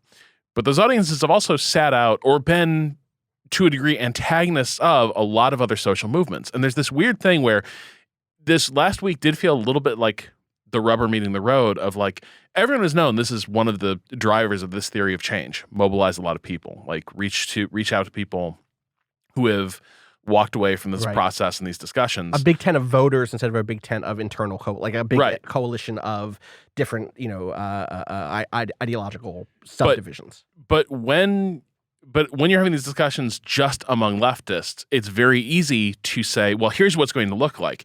It's going to be people like us. I've got this imaginary block of voters who've walked away, and they're people like me who just are so disgusted by all this that they've sort of checked out of the process. And they're not like me. Some of them are, but majority aren't, right? Because people like me are already in these discussions. They're already invested in this. And so to me, the thing I'm trying to see how this plays out is like, if this theory of change works, then the mass movement that a candidate like Bernie would have behind him and people who sort of take up the mantle and begin driving these sort of changes, in the United States, that coalition, at least at the start, in its nascent stages, is going to include people that traditionally we do not want to break bread with. We do not want to make camp with and like form coalitions with. And I'm not sure how that tension is resolved, because I think one of the things that drove the negative reaction to how Bernie handled the Rogan endorsement is that a lot of marginalized groups know for a fact that they are the first ones under the bus, that their support will always be exchanged quite readily and happily for the support of some disaffected, pissed off white guy. Mm-hmm. And I don't know how this, like, I look at this and I'm like, how does this play it forward? Here's how, for me, I think one of the big things around messaging here is about making it clear that you're always breaking bread with someone you don't want to in this system. It's different people. We've become very accustomed to breaking bread with people who voted for the Iraq War. We've become very, very accustomed to breaking bread with people who are happy to again keep the kind of school to prison pipeline operating. People who are happy to include vote for policies that disenfranchise Black voters, because we're happy to break bread with people who make the case that people in prison should not have the right to vote. Those people suck too. And I think part of the kind of like cold water of recognizing that you're going to have to vote alongside people who maybe you don't agree with on many policies is something that you have to confront partially by saying that is what electorates look like, but also I think by believing in the system that, or not the system, but the rally system, and continuing those rallies post-election as a sort of educational and coalition building, unity building system. You look at the rallies now. Shit, look at Trump. Honestly, right? Like this is someone who has used that system to keep people motivated and together who otherwise would probably not be, right? Yeah. Who would have turned against him? I feel like one for me is that I understand like not everyone wants to do the work of like teaching someone why racism is bad. But on a case-by-case basis, sometimes I'll meet disenfranchised young men who start saying things that sound alt-righty to me. And I'm like, well, sit down. Let's talk about why you feel this way. And right. I feel like it's a good way to reach people and to teach them that they have a right to feel bad. But let's not blame other people. Or at least let's blame the right people. Right. And like that is an opportunity, if the campaign is literally the place to do that. Absolutely. Because it shouldn't be on us like while we're eating lunch at with our friend's boyfriend. Yeah. And our friend's boyfriend is just shitty and we're like, oh, am I really going to lose this whole David? No. David's a leftist. David, I haven't met David. He's I'm nice. not sure David exists still. David's real and he's let me my meet friend. David. To Zola Jesus just endorsed Bernie. Great. With a tweet that says "witches for Bernie Sanders." Hashtag witches for Bernie. Holding an axe and wearing that shirt of him getting torn away from a protest. I'm so glad cops. we finally got the witch. The witch demo. The witch demographic has supported Bernie. And I feel like a lot of people. I am not someone who obviously I clearly put a huge importance on social justice in my political activism, but I feel like the way that people talk about social justice on the internet is really, really annoying for me, where it's not, it's treated like it's an either or with class politics, and it's not. Like, understanding the basic concept of intersectionality should make this really easy for people, but it isn't for some reason. And sometimes the way that people talk about social justice, like anti-racist work, feminism, et cetera, it's like, well, if you talk to anyone ever that doesn't have the same beliefs as you, you're going to get cooties from them. You're going to get the racism cooties. And then if someone posts a picture of you with that person, they're going to know that you caught racism from them. And that's not how that works. We just live in a racist society. And some people buy into that, and they haven't had the curtain fall. And you can help them. You can guide them. And it's not on everybody. But, let's give them a chance. Let's just not write them off. Yeah, it's tough. I think that it is. So what I a lot will of the say time is to just, blatant anti-poor bullshit. Yeah, I will say that there is a degree to which I don't hold it against anyone who was like, man, fuck off, actually. I have dealt with too much in my life. I'm not bringing, angry white dudes anywhere near me. I don't want to stand in line with them. I get it. I get where that comes from. It comes from a real place. It comes from a place of trauma and a place of knowledge, actual knowledge. And that knowledge is, I don't trust these people to actually change. I get it. But I think that if we're going to be living in a world where the two options are a Democratic Party that fundamentally boils down to debate me, bro, and a Democratic Party or a Democratic candidate who believes that through sharing stories we can slowly, organically educate the populace, I know where I'm going to fall there. Yeah. Because again, the alternative is also racism. It's also a system and a party that fundamentally supports policies that don't actually fix the problems of systemic racism. They just defend the opportunity for a multiracial or a broad, diverse sexual identity and gender identity, folks of broad sexual and gender identities to compete, and that's not the same thing as equality. Yeah, you personally don't have to be the person that debates your cousin's shitty boyfriend. Bernie Sanders is volunteering to be that guy. You know? Honestly, Bernie Sanders is going to come to your Thanksgiving. Bring Bernie to breakfast. Right.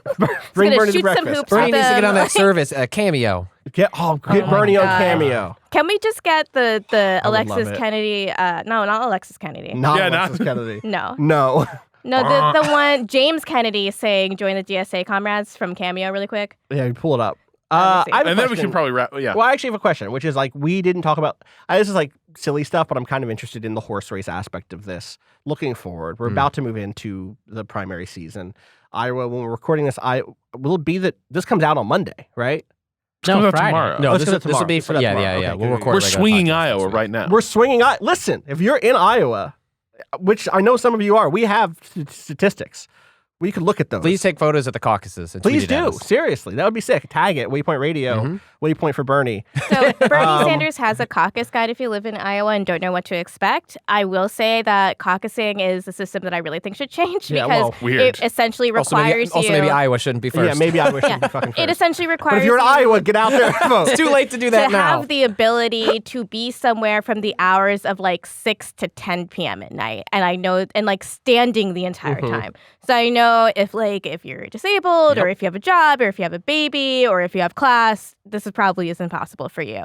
But if you do have the ability to stand for several hours and to be somewhere like at 7 p.m. sharp, they close the doors at 7 p.m. sharp, and just stand there, go. Yeah. Please do it. Because the best thing that Bernie Sanders does, I think the Burn app is really amazing, but also just his campaign is very, very good at getting people to get off of their couches and onto the streets. And if he inspires you, like, fellow supporters are going to make your heart sing. They're going to make you feel so good and so warm. It feels good to get out there. Like I was one of the in the house that flipped, and like I went out and canvassed for the first time in my life, and it was to a bunch of Republican areas, like because that's a lot of the. There's a really rich contingent of the neighborhood that I live in, and that's a lot of where they sent me because at the end of right before voting was happening was like, well, we want you to send you to the doors that really aren't going to open for you, but you still need to check it off and see where people are leaning.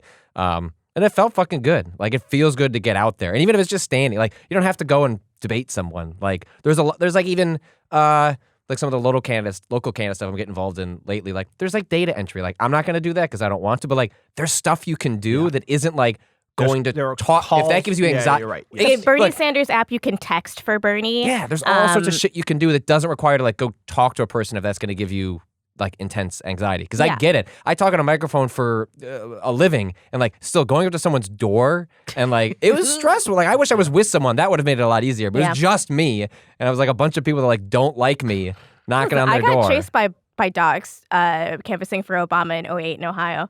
It was fucking scary. I didn't even get up to the door. It was rural Ohio we were in. You know, we were in Lorain County, and they bused a bunch of college students out into far away from the college campus. And I just walk down this driveway, and I see some dogs. And I don't see a fence, and the dogs see me, and they start running. So I start running. You know, I start running. My David got chased by a guy with a machete. I was just gonna say he has a good getting chased story. I mean, it's a terrible story, but he was safe. Yeah. You know, he was at a trailer park and he was talking to some people who were undocumented, and they were like, so we can't vote. So, but, you know, Go I talk think to that that person guy. can go talk to that guy. He didn't want David to be there at all. Did not want David to be there, and he had a machete.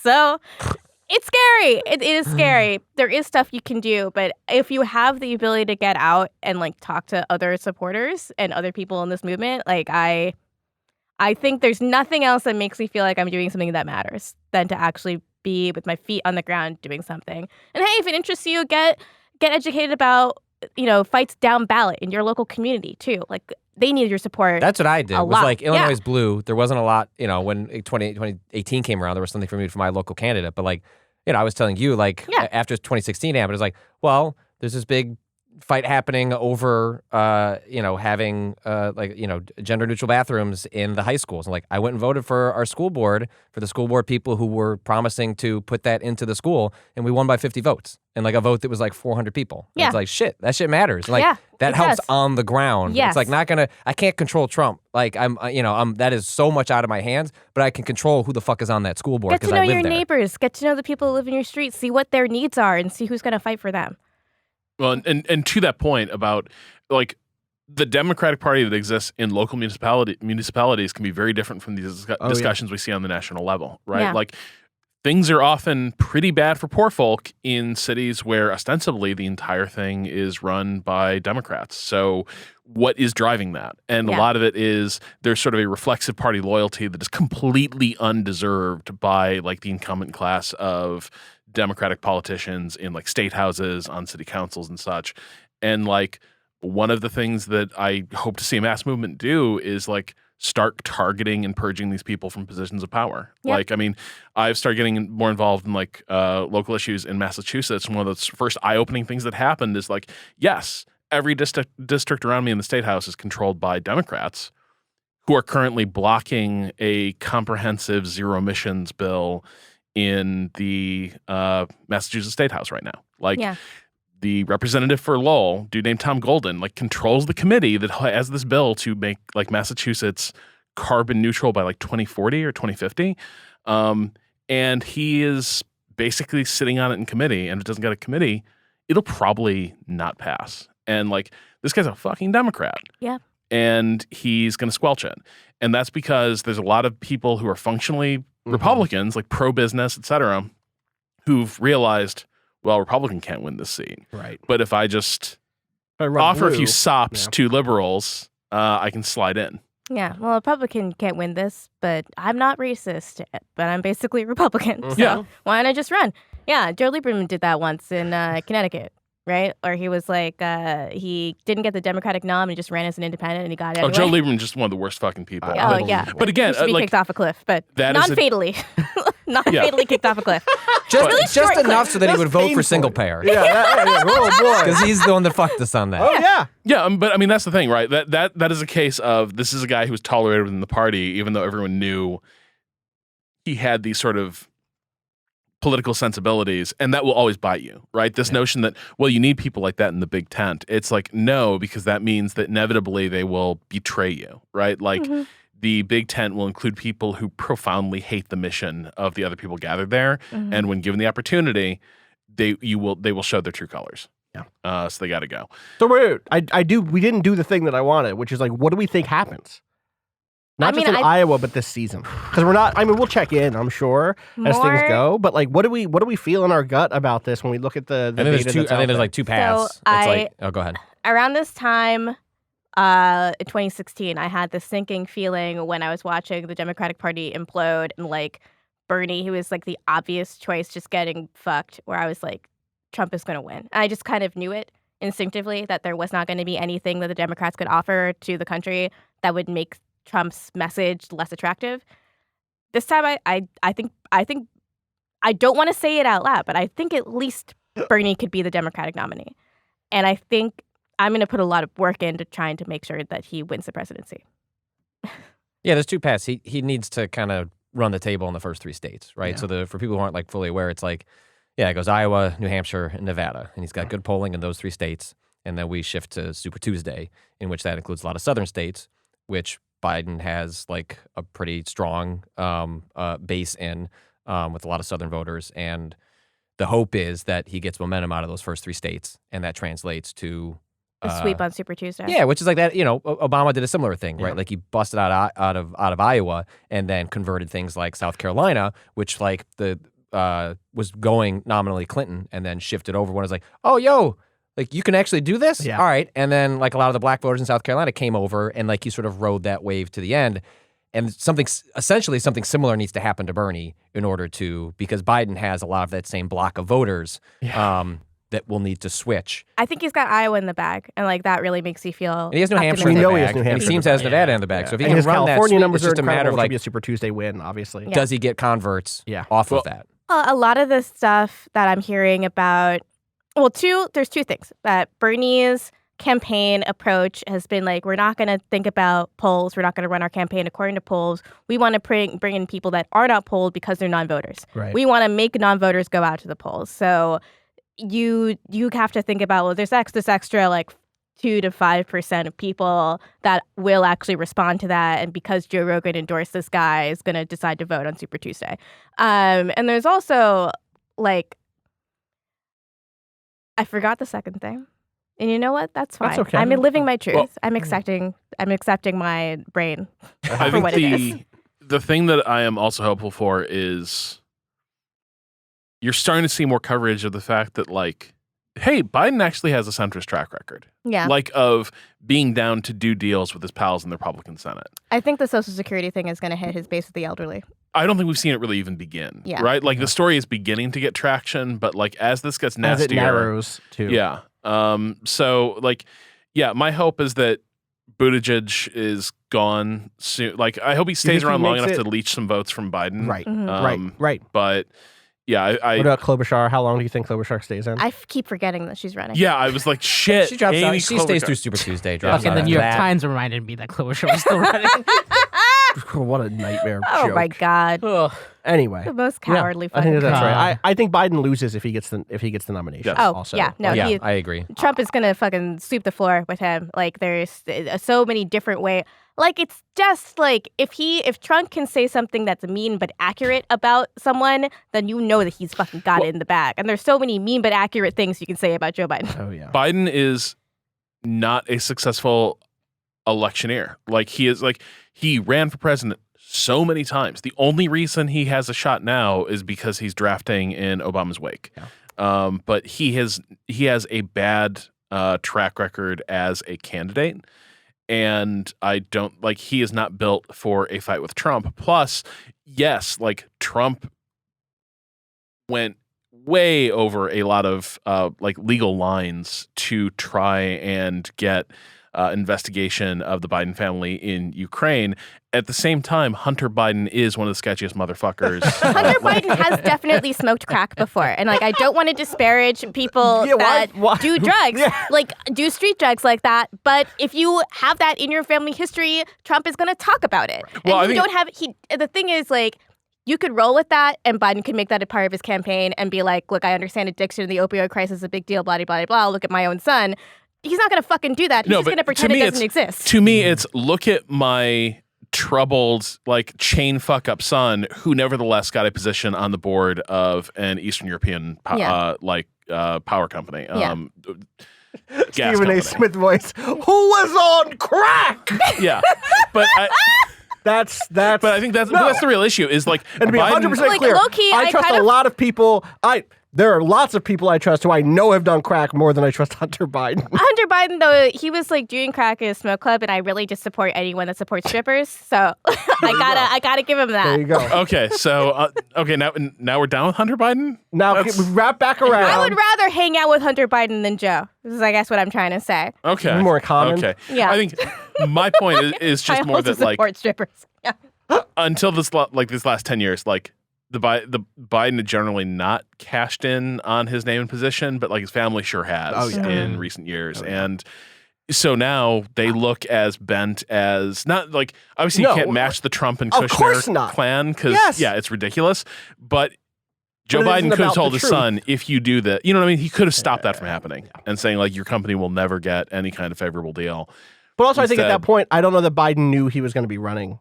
Yeah. You know what I mean? I don't So, know if Biden is aware of the day-to-day, what happening in his life. It's Quite rough. It's honestly. rough. Also, people of that class, like, that's just normal. Right. Yeah. It's not a red You're flag because that's just what people do. They think that that's making it on your own. It's getting like a big leg up from your dad, and then you're responsible for your own Knives shit. out. Yeah. Knives No. out. Yep. Absolutely. Oh, Hunter Biden, self-made man. Oh, Yeah. yeah, absolutely. He Runs a went out publishing there company. and he got appointed to a board of directors for an energy company. And he'll get destroyed on this. That's the big. And I just don't think he has. Also, like, I've heard the stories out of the Biden campaign are just miserable with just sort of like Did disorganization. you see the thing where they were like, no ground you're going to game." drive through this fucking blizzard or we will pistol whip you? Yeah, Don't yeah. do that. No, there was for campaigning in what state was Iowa. it? In Iowa, there was like a blizzard and the conditions for driving were really shit. And they sent out a text that was like, listen, if driving conditions are unsafe, you can talk to your specific captain. But on it, like, if real talk, I don't want to hear it. And this is an audition for staying on the campaign after Iowa. Like, very like, you want to be in politics, don't you? Yeah. And it's just ridiculous. Yeah, that's so, shit. I don't want to. I mean, Yeah. I would just Ooh. quit on the spot. Yep. Because if you're working that kind of job, you don't need that job. You're Yeah. doing it because you got a passion for it. And I feel like a lot of people had a understanding of what politics was on that day. Vote Joe Biden. Your hours will be posted 2 hours before shift on Monday. Real quick, All right. Kato did have something a moment ago before we got off track. Did I? You did. If you lost it, is it gone? it's Okay, it's fine. I saw someone wearing your PlayStation sweatshirt. Not like your specific one, Yeah. but just in the street. It's popular, apparently. It's a really good I sweatshirt. like it. And you know who else is popular is Bernie Sanders, and that's who people should probably caucus for next week. That will. Can I give us the perfect transition? I know that like the next podcast we're about to record. Podcast. Hold on. Oh, so if they were one podcast, yeah, I just we're all in the same room, Yeah. like because I just want to read this headline. Okay. The Safdie brothers have been approached to direct a dark Pee-wee movie. Reports The Hollywood Reporter. In it, Pee-wee emerges from prison to become an unlikely yodeling star, then moves to Hollywood and becomes a movie star. Then he develops a severe pill and alcohol addiction that turns him into a monster. I've referred to it as the Valley of the Dolls Pee-wee movie, Rubin says. It's about fame. Pee Wee Herman. Yeah. Yeah, Paul Rubens. What? Okay. It's about fame. I would watch that. He looks Actually, good. He's looking good. yeah. All right. Well, our thanks to Too Mellow for the track "Slide Asleep" off the album After Midnight. You can find that at weird vibe in this room right now. twomellowmakes.bandcamp.com. I'm just saying, this is a good shot. You can keep up with all of us at waypoint.vice.com. I'm Rob Zachney. You can find me on Twitter at Rob Zachney. Kato, where can people find you? At A_Kato_appears. Gita. Oh, at XOXO Gossip Gita. Patrick. At Patrick Lovick. He actually does kind of look like a policy That'll wog. do it for this week's Waypoints. We hope you know what I enjoyed mean? the break. Yeah, he does. Please You told be me that sure was to Pete rate and review Buttigieg. us I on might your believe you. podcast platform of choice, if it allows such a thing. What's I Pete like to think we're Buttigieg's a 5-star platform, by the way? This is audio It's not for me to hell. say. We'll be back again with Waypoint Radio on Monday. Yeah. Yes. Are we holding Uncut Gems for We'll next For the probably next hold- Friday. Yeah. Yeah. Yeah, So we'll be back again with Waypoint Radio on Monday. We'll all be all Until- nerves because it will be the day of the caucus. So Yeah. True. Until then, do not give in to astonishment or despair.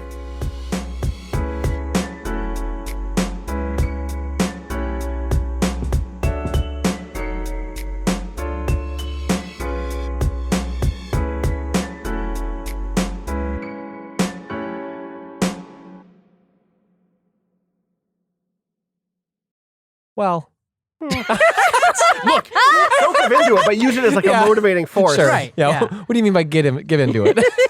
God. All right, go take a break, like an actual Yeah. break. Yeah. because like if Tuesday goes bad, Right. Do we want to break for lunch, basically? no. Okay. Let's all go I to lunch love- afterward. Yeah. Yeah, And then I We'll- can write we'll about go the to murder Max. mod. and then we Yeah, can We'll go to get- Max Use the afterwards. fact that we're hungry Yes. to shorten the podcast. You want to get out of here? Fucking make your point fast. Ah, shit. Engage in commerce. Consume. God damn it. Everything's good here in this fair and pleasant land. Listen to Patrick tell you about smells. You heard about Mac Weldon? Oh, Don't so give them comfortable. extra. This is then in the podcast. Bleep. This will be edited out. Yeah, okay. Uh-huh. We'll see. We can break on don't give them extra. Don't give them extra. I can't wait until we talk about the cool movies we get to watch for free and complain about them on the podcast. Look, There's a lot. when your life Are we standards recording? change, you can complain about those new standards. We should start That's true. recording just Oh, to have boy. whatever our bullshit Yeah, talk is. actually. So All right, I good. finally Awesome. Thank got you. the Sims Extreme Murder mod to work, and Patrick and Rob watched me. Nice. Kill a person? Well, what I did was I invited the gang, the Thoughties, to town, Yeah. Okay. and Would they you download No, them or did you I- make them yourself? oh, they just they appear. Wait, the Thoughties appear? Yeah, Yeah. the Thoughties are a Summoned. part of the mod. You go, "Caw-caw." Okay, no, sorry, they're part of the mod. I thought for a second you were suggesting. Thoughties! The Thoughties. Come out and play! Good, great. See, mine was Teenage Mutant Ninja Thotties because they show up with size behind their back. Wow. He was just sitting like over my shoulder, just quietly Damn. going, Teenage Mutant Ninja Ninja Thotties. Thotties. It scans, I too. wonder what That's the very fuck good. was Scan happening. through the I was like, do they have size? And then you started singing, and so weird. me, I was doing work. I and see. so- Wow. When was Investigating a Sims mod for a future blog post. Not work, work. according to Uh-huh. Rob Not fucking work. Zachney. I'm just saying there's some coding there, and I think Rob, we should have a little bit of talk after we finish this up about what you think constitutes work and maybe some of the lines, that you're crossing. Think about labor and a lot of the other things we do at our workplace, other than the work, it is also labor. Would you prefer that you do this at home hours, away from the workplace? Look, I'm joking because I was look at his I was spreadsheet. updating my. No, put it up again. Put it up again. I'm so happy. This makes me so happy. Me too. I want to understand your organization because I need to be more organized. I'm a Virgo. I know that means nothing. No. And it's fake. No. But- Not at this table. We've gone down star charts. Okay. It's all on record. Listen. Okay, I'm on CoStar. We talked so about you should rising add me. signs. It was a whole thing. No, I'm a Virgo, Libra rising Aquarius moon, Okay. which I think really explains my entire personality. Like, I'm like, also Libra rising, I believe. Which that is, explains a lot too. Yeah. But Leo. You'll all be shocked to know I'm a that Leo. I explains know, so I much, know, dude. You I have a fucking know, I actual know. play podcast I and you're a do. Leo. I know. Libra Listen, rising, so you gotta be look the- reasonable about it. Yeah. But you love attention. I love that shit. I hate it, but yeah. And you see, I just think that everyone should do things my way because it's literally always the best way. And I only make good choices. And I have at least 3 planners. So I got really excited Yeah, so wait, about Rob, yours. you just got into, I forget, what do we call that style of planner again? So this is a Jibun Tejo, Okay. which I think I'm pronouncing that right. I have no idea. All I know is somebody on Twitter was like, you should check this out. And I checked it out and I was like, with such a planner, I think I would be an organized person who gets things done. Ooh. With a planner like this in my hands, time would not be lost any further. I would be a master of time. What's your Oh sign? my god. Leo. You're a Leo also? Yeah. What's your rising sign? What's a rising sign? Never mind. We'll do that later. I have to know your date, your time of birth in Time order of to know birth. that. That's what, yeah. Sure. When did we do that for? Was that for Kingdom Hearts? That was, that was Kingdom Hearts. That's why Rob wasn't there. Yeah. I Right. think. Oh, I see. Because it was Well, you, me, Natalie Cotto. if you know your time of birth, I can help you out with that. I know the day, but I don't I think it was in the You got evening. it. It's very You need specific. the exact time. It changes every 2 hours. I was born at 12:08. I was midnight. born at 7:59 a.m. Yeah, the app I use is like text your mom. She fucking knows. Okay. That's true. My mom actually has a portrait, like a picture frame with my baby picture in it and my date and time of birth, which was how I figured it out. So Perfect. I made my boyfriend also call his mom to There ask. you go. And, he doesn't believe in it at all, but he's a Libra, so he tries to be very fair to me. I just wanted you to end that statement with, I made my boyfriend call his mom. That's just what I do. Call My your mom. boyfriend's mom is dope. She talks to her like almost every day. I really, really like. She saw me on right before I met them. I was at the Giant Bomb late night thing with you, Mhm. and my boyfriend was like, "Oh, this is what my girlfriend does for a living," as sort of a way to explain it. Like, here's her and a bunch of other video game people at E3. This is why she's here. And his mom was like, I like that woman because the rest of the women on the panel, they're letting the men talk over them. Wow.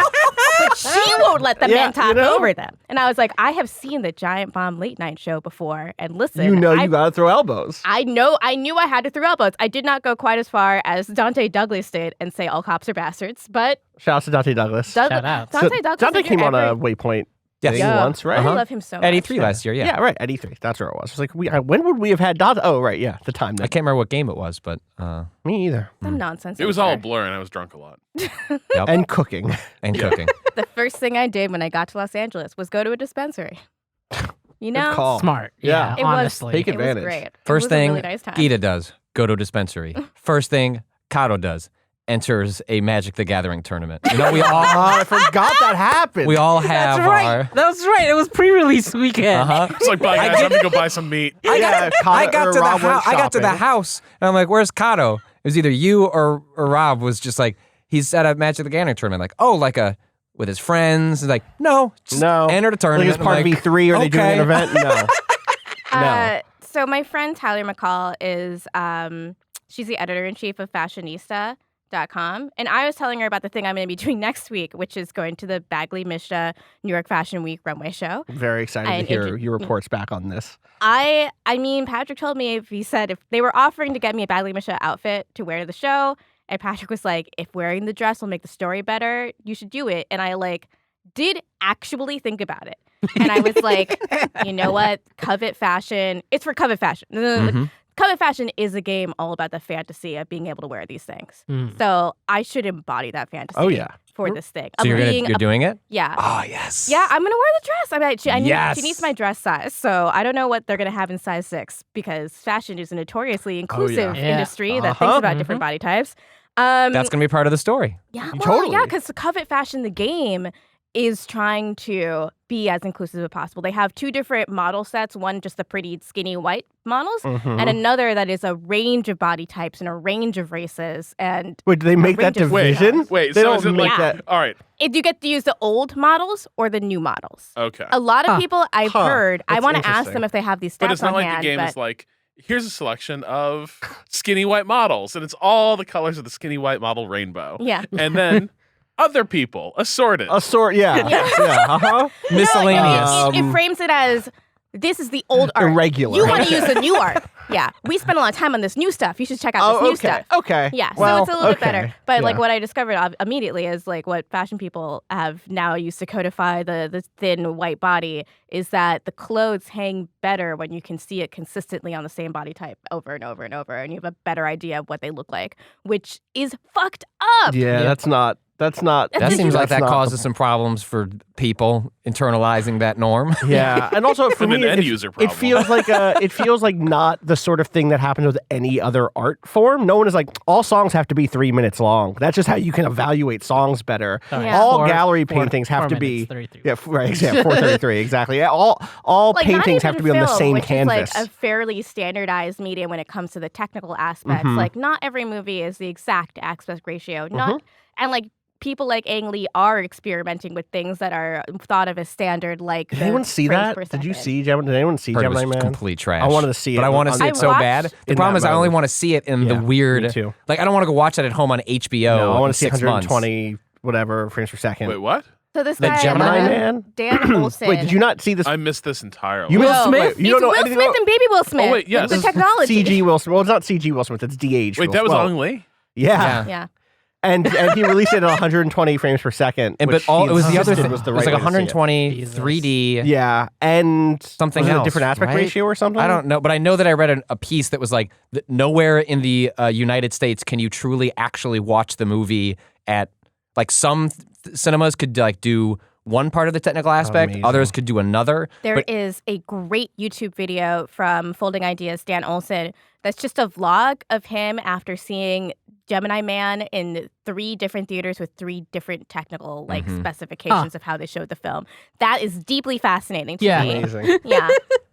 'Cause he also had a great video about the editing of Suicide Squad and like how the editing specifically makes that movie just a nightmare to fucking watch. Like especially he goes through just in the first 5 minutes, there's like 3 or 4 different establishing shots that actually provide no information to establish the location that they're in, Incredible. other than like saying like they're in Africa, just somewhere. Oh, good. Wait, Yeah, though, you know, all those in establishing Africa. shots are because basically they're introducing each character with like a short, like a little short, right? No, before that, Before that, to introduce oh, the it's prison. when they set the mummy shit loose. No, to introduce where the prison location You is. know way more about this movie than I thought you would. Did you see Suicide course. Squad? Are you a DC fanatic? Are you? No, I fly a lot. Oh, yeah. Yeah, fair. That's okay. fair. Wanna- Okay. wanna Yeah, hear- you know what? I'm going with the DC part. Me too. Want to Like, hear? We're all here Wait. talking Marvel Craig. movies, and Rob is just sitting, just. Yeah, no no, wonder. When are we so going to talk fun. about Yeah, Man I'm- of Steel? How does that movie begin now? I'm like, wait, I thought They it all have to started. introduce the prison and Viola Davis's the wall. You know, Amanda Wallace, and so they have to zoom into the location of where the prison is, and they have to establish like where in the world that prison is. And they do like establishing shot of a coast, and then establishing shot of a fence, and an establishing shot of a building, and you still have no geographical idea where this shit is. It's a black site. You're not supposed to know. It's like the first couple minutes of The Room where it's just a bunch of stock footage of San Francisco. And it's just like a lot, like increasingly granular Yeah. stock footage is like the world. And then the United States, and then San Francisco generally, and then the Golden Gate Bridge, and then a park, And then a park. and then a street, and then the building where he lives, and then the apartment. I haven't seen The Room in so long, and I don't know that I ever want to again because I feel like the moment has passed, and I don't want to lose what I had with it. What was that movie that came out? The Room. No, The the other Disaster one. Artist. the Yeah, Disaster Artist, that's right. which is also Was- based on a book. Based on the book by the guy who Not as was- good as the book, for No. sure. Yeah. No. James Franco's Johnny Wiseau is not that good, honestly. That's such a he got bummer. That's a shame. he got a lot of acclaim for that, but it's just like him doing like a comedy bit is what it feels like, and not like embodying the character. The book is like a lot lot more real about how shitty of a guy Tommy Wiseau is, Sure. and also like That how makes sense. It does not complicated the surprise me relationship Franco is. missed that. Yeah. Got him. You know, Yeah. Thinking That about angle other of the work. people is people Yeah. just seem something to be that's not really in his Yeah. wheelhouse. Yeah. Hey, so can we record a podcast? Yeah, let's do it. I'm ready. We I'm need all ready. this. This This is post pod. No, that's fine. It's just For the two. post pod was extending into the So, 20 minutes. hold Instacart on. is sending me push notifications. This now. is still, we're not going to Can do you this all hear podcast. me? No. Yeah. Yeah, you're a little low. That's no, weird. he's fine.